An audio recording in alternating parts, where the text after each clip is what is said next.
Well, hello, and you are most welcome back to the Gimle battles. Today we are pitching the BBS Obelisk Gate by Kevin Try versus Project 24-711 Arc Lance class Striker by Starreach, which is a combat airship. In any case, let the battle commence. Without further ado. So, Starreach's Arc Lance spams a lot of shells here. We are diving down to a much lower altitude. We are definitely trying to avoid getting hit here with this little bobbing up and down metric. Now, the lag is insane. Game speed is about at half. I don't really, I'm not really sure, but yeah, I don't know. I don't know exactly what causes all the lag here. I think the previous battle with Obelisk Gate did have some lag as well. Oh wait a second. Well, we'll check that later. In any case, the Obelisk Gate is naturally a fan build of Onyx Watch by our Kevin Try. Participated in a lot of challenges in the army of GMODISM. And if you want to do that too, you can join the Army of GMODISM's Discord and self-assign a Troost 3rd class. Or if you're a commissioned officer, you'll get assigned to appropriate roles automatically, as long as you have a link to your Patreon to your Discord. Well, the Starreach, also in the AOG, of course, or not of course. For the Gimle battles, you don't have to be. There are some challenges where it's locked to everyone in the AOG, and it's like anyone can join. It's not just the commissioned officers, and it's never just commissioned officers. Of course, they are definitely supporting the channel every month and are doing a very good job for the Empire of GMODISM. Like that. And with that said, I would like to say big thanks to our commissioned officers in the Army of GMODISM: Commodore Owen, Captain Sebastian Dode, Captain Shiro, Captain Awesome Pupper, Commander Ben Welke, and our new Commander DLFN, Delphin, Commander DLFN, Lieutenants Antor, Gravy, Floros Dagon, Josef Ishowski, Hardway Greed, Vincent Veritas, Rick Burrell, and Scooby Rocks, and of course to all our cadets. Also, big thanks to everyone in the Ecclesiarchy. Now, this video is recorded just before releasing it, so I can't give early access to this one. But if you're in the Ecclesiarchy of GMODISM, you'll have early access to videos. And if you are one, thanks for your support.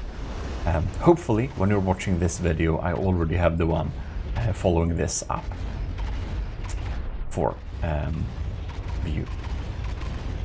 Also, if you want to support the channel, we have opened a new option, which is the Government of GMODISM. Please check it out. By the way, the homepage, I kind of fixed the homepage a little bit. So please go to the homepage, gmodism.com, and say if you think it looks decent now. That would be very nice and helpful. You clearly see that the AOG color may not be the right choice for the Project 24-711. White and brown is the unusual mix. Alright. The Project 24-711 is at 99%. That's a lot. Because the Obelisk Gate is at 72.4. And not having a good time, so to say.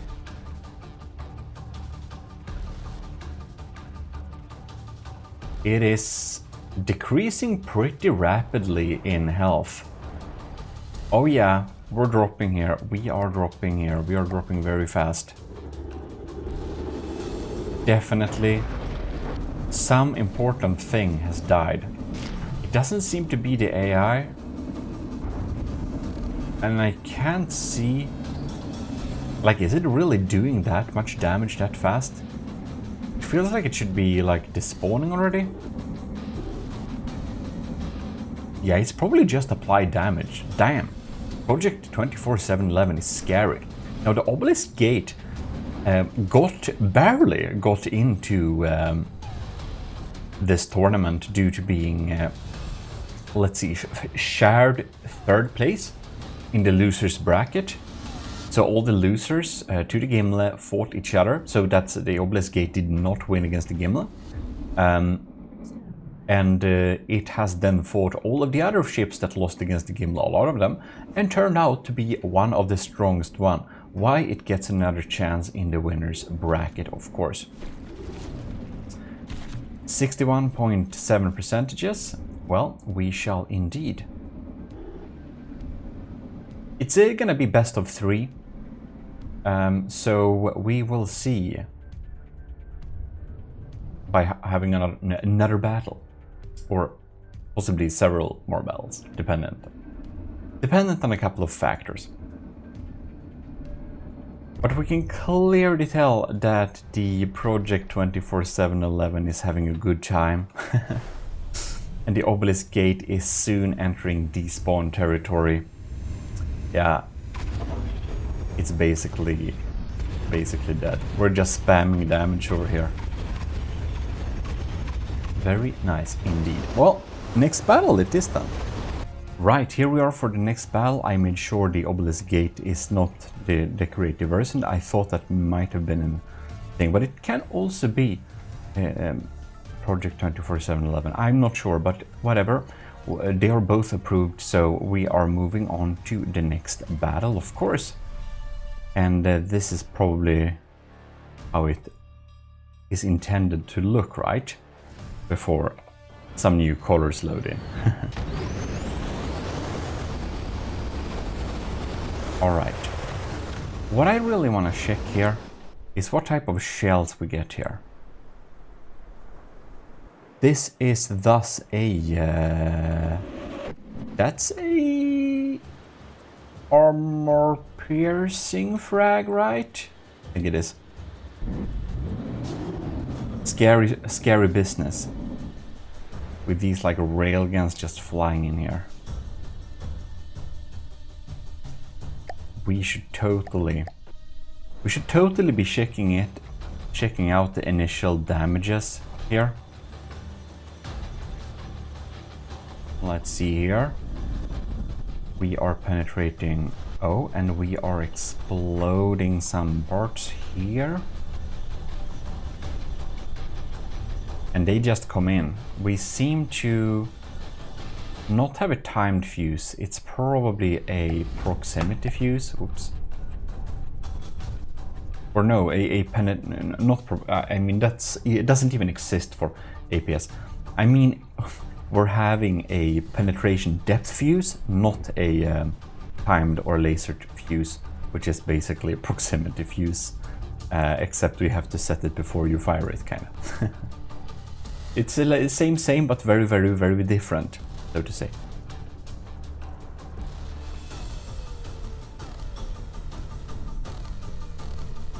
And I'm really wondering, the Obelisk Gate do have some pretty scary APS cannons. I wonder if they will reach, if they even will reach the Arc Lance class. I'm not totally sure about that, actually. There we had one of the main guns firing. I'm going to follow through these ones. Armor piercing with a couple of solid warhead bodies to increase health, and some high explosive, a little bit of EMP. And no, it is dodgy enough to not get hit. That is pretty crazy. The Arclance class has taken damage, you can see there. It really looked like we got a decent hit, but the amount of decent hits that Obelisk Gate has to take is a lot more.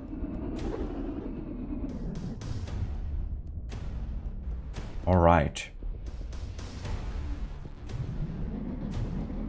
The lambs are fighting hard to not get shot, but man, it ain't easy. It's not easy here. Okay.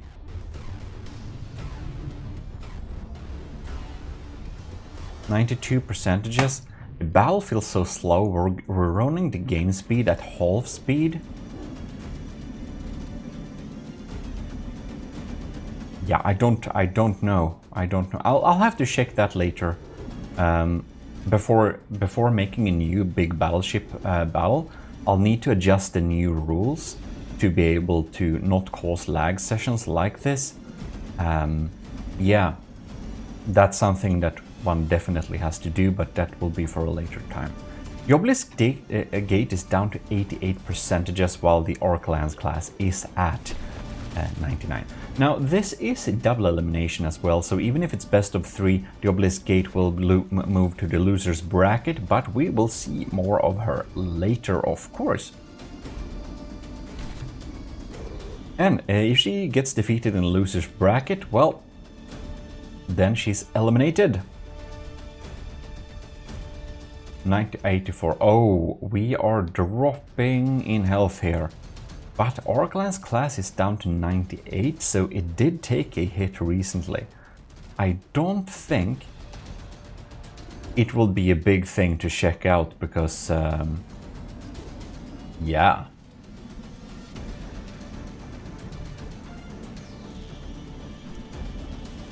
Project 24/7/11. Well, Star Reach really put together a vicious killer that's hard to hit, quite evasive. And in the initial battle, I think I really hoped that the Gimle's laser would be able to take her out from the air, but so was not the case. And thus, well, the Arclance class did indeed win, of course. So it will be see how it fares. Assuming that the Arclance wins, it will be facing the CBX Wildfire later on in the challenge. I can see that in our charts here. And the Obelisk Gate is on a good way of losing our second battle, which of course means moving to the loser's bracket, fortunately. But I don't think Kevin Try would have wanted to meet CBX Wildfire in the next battle anyways, because if the Obelisk Gate has a chance of winning this competition, she'll better move to the loser's bracket right away and hope that the CBX Wildfire gets killed by someone else and eliminated and somehow getting through the loser's bracket, meet her lucky match in the end of battle. That could be a way to victory, but well, we have seen ships winning from the loser's bracket before, so it's not an impossibility, but I would be quite surprised because many of the other designs we have fighting are indeed a bit stronger than the Obelisk Gate, or so it seems, but it's always luck based. Of course, that's an aspect as well. And we're gonna have the third battle just for the fun of it, as we usually do. Partly so that people that are watching this video won't know necessarily after watching this, like the length of the video, to just know who will win, so we can keep the tensions up a little bit. Yeah, that is indeed what we're gonna do. So I spawned the Arclance class at a pretty low altitude just to see if it changed something. We didn't spawn her in water, however, because that would be kind of evil. She is a thruster craft, so would probably get stuck in the water. I don't think she would get out of there. If you have a propeller-based airship, however, you will be able to get out of the water pretty efficiently, so that can be a good idea. But if you want to be really efficient, you only have custom jet engines to rely on, because they are the most efficient engine in the game, actually. Even if you just want to produce engine power, or if you want to produce electricity, like jet engines is the way to go. They sound like rap, if I can say so, however. I don't really like how they sound, but man, they're good. They're good. Well, Arclance is bobbing up and down. We're just gonna look a little bit at it and see what's popping. When I check these interceptors, it reminds me that I need to follow up my interceptor testing video that's like, I don't know, so old. It's like, is it like half a year or like a quarter of a year? I don't know. But I have that in my folder and I need to follow up on that video. I have so many videos to follow up on. I hope you will enjoy those videos later on, and excuse the delay. Right now, we're having the Gimle battles, of course. Gimle tourney. Well, I think we're gonna get the same results on this battle as well, of course.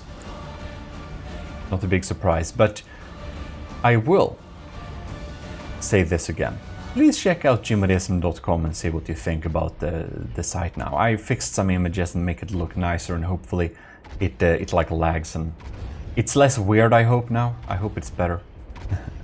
I designed like the theme of the website basically from scratch. It's a piece mixed together with different parts, of course. But yeah, you'll never find a website that looks like GMODISM.com. That's a challenge. If you can find a website that is similar or look like GMODISM.com, well, I'll give you some type of reward somehow. I don't think you can find it. Yeah, I don't think you ever seen a homepage like that. If you haven't checked it out, it's a good time to do so. Well, I feel that we won't find much new interesting parts here. What's gonna happen with this battle going on? The result seems to be pretty consistent. I guess it's possible that the Obelisk gate could get a super lucky hit somewhere on the Arclance class or Project 711, but man, it's so unlikely. It's so unlikely. Because we've seen this battle a couple of times. Well, you know what? Check out GMODISM.com. I will say that, yes. Well, I hope you did enjoy this little video. Was these the results you expected for the Project 711 versus BBS Obelisk Gate? Well, if it was, leave a like, and if it wasn't, also leave a like. In any case, huge thanks to our martial musician Vers Retz for producing this amazing music we're in the background.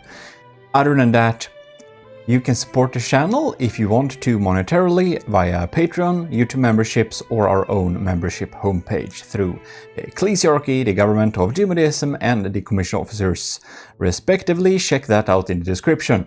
If you want some area to just see all our information and easily find it, the communities and whatnot, go to gmodism.com and check out my homemade navigation, which I don't know, I'm pretty proud over it, but I never seen it anywhere else, and maybe it's a reason for that.